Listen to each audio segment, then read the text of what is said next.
Sebelum kita lanjutkan materi, perlu kita bahas materi sebelumnya yang telah Ibu sampaikan, yaitu masalah perdagangan internasional.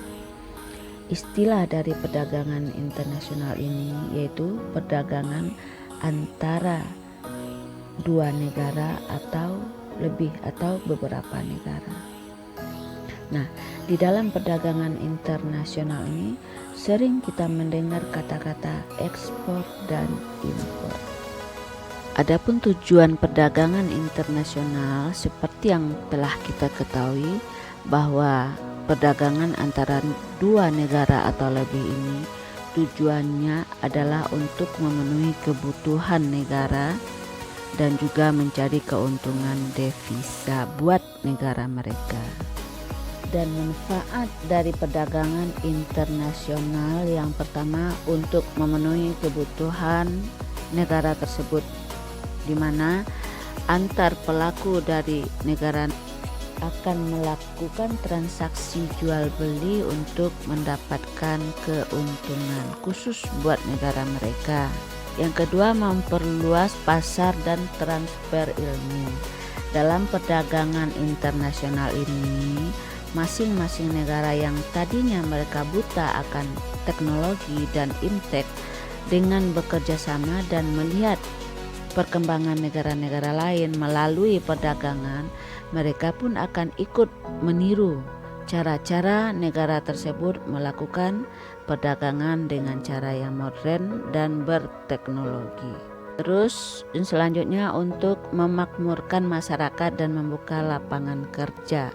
Lanjut untuk menambah devisa negara. Jadi kegiatan dari perdagangan internasional ini salah satu juga dapat menambah pendapatan devisa negara bagi negara yang melakukan perdagangan.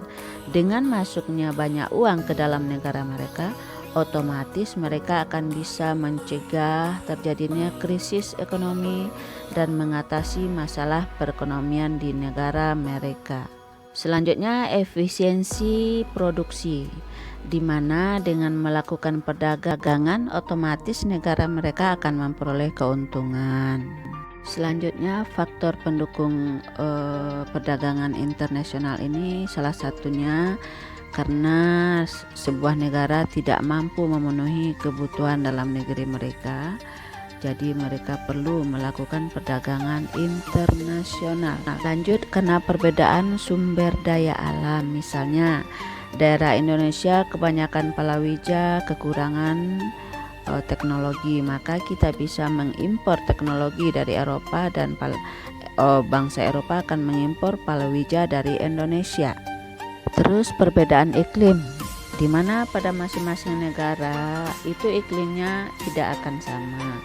Contohnya Indonesia sebagai negara agraris, negara tropis, mereka banyak menghasilkan rempah-rempah, sedangkan Eropa yang memiliki iklim dingin, maka mereka sulit sekali untuk memperoleh rempah-rempah.